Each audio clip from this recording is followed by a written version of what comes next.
So you decided to lay right on top of the hypericum for the video? Okay, good girl, good girl.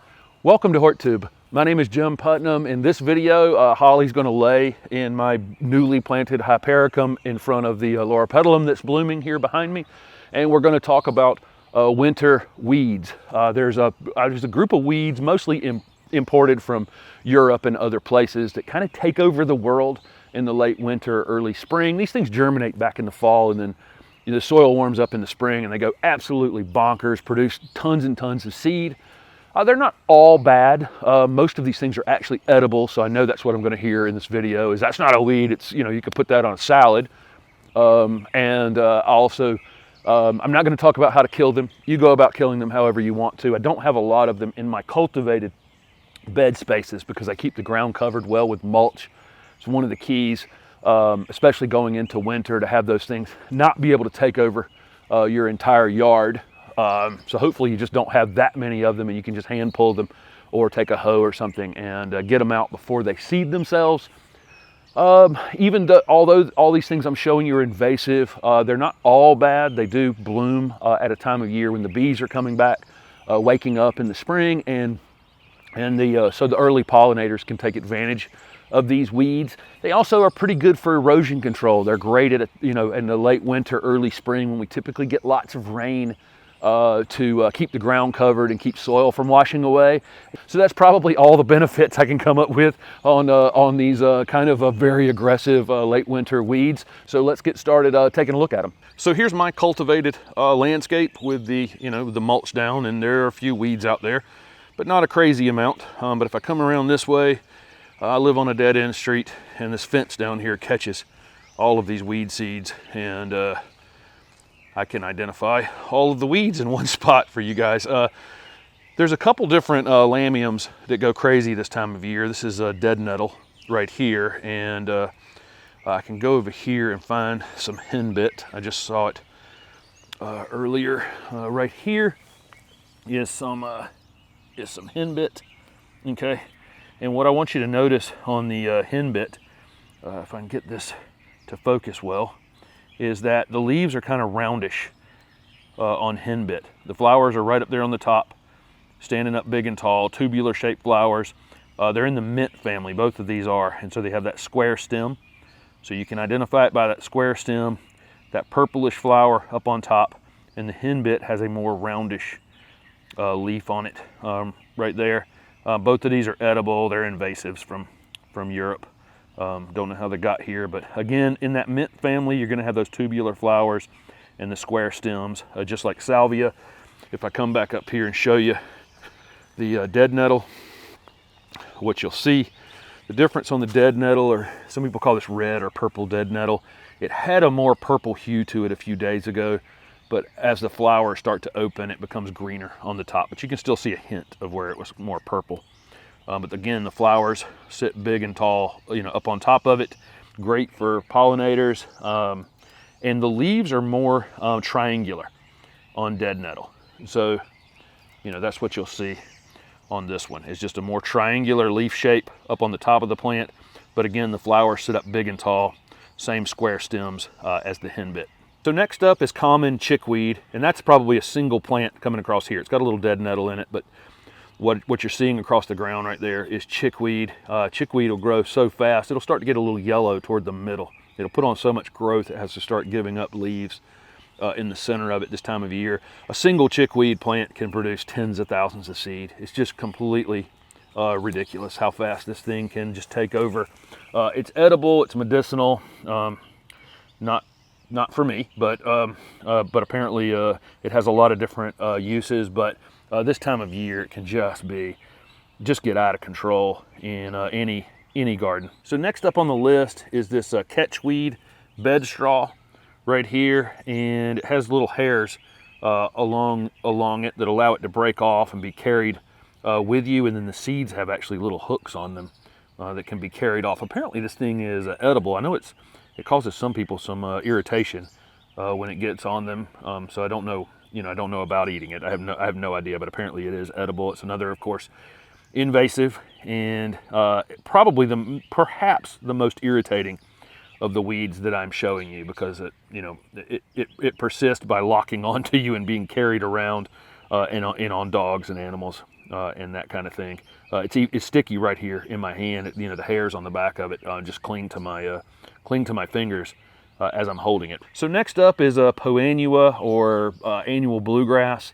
This one is one that can produce just hundreds and hundreds of seeds that can lay dormant for long periods of time. This one's probably almost impossible to eradicate. Another, of course, non-native that is, particularly nasty. This one's even nasty on golf courses.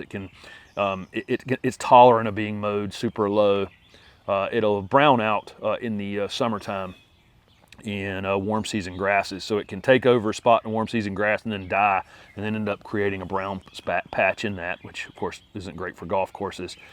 But as we get toward early spring here, it takes off and seeds itself like it's doing here. Earlier in the winter, it's just benign little low growing dark green clump of grass, and then again it takes off and seeds itself right now. I'm going to show you a couple that have come up in my yard. This is a lesser calodine right here. This thing right here can absolutely take over, and I mean really take over in the late winter. This is a particularly nasty weed. It's being monitored in places for just how nasty it actually is. A fig buttercup would be the common name for it.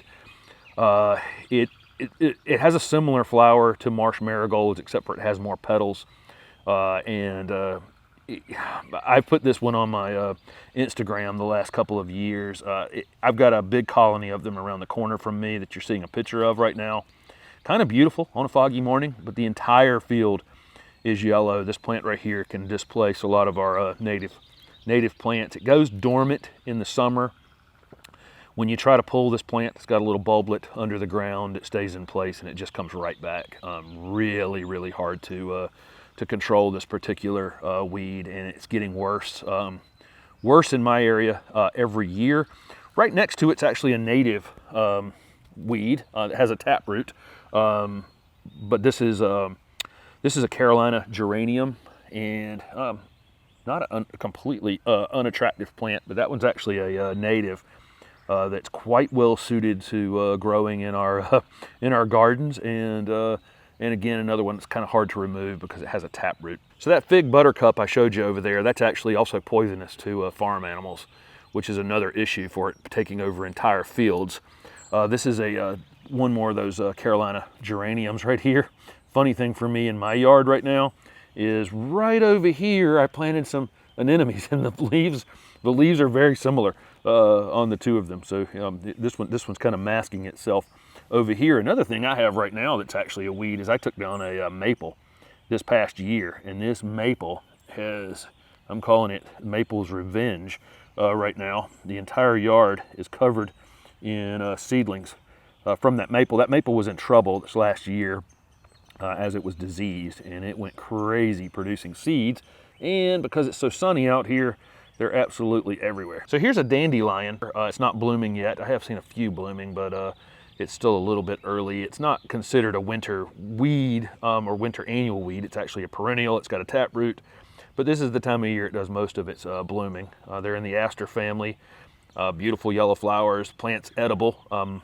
People say it's delicious, and but it is a non-native invasive plant that it's just kind of everywhere in our lawns and in flower beds. The seeds are dispersed by wind, like most things in the aster family. It's an aster, and so it puts up big, beautiful flowers that attract pollinators, and then the wind comes along and blows the seed off. A couple other things before I wrap this up. Over here in my warm season turf, I do have some wild onions right here, and I'm probably not great at identifying wild onions. We tend to call everything wild onions that are, wild garlic and wild onions and wild leeks and rakes and all types, but we call them all the same.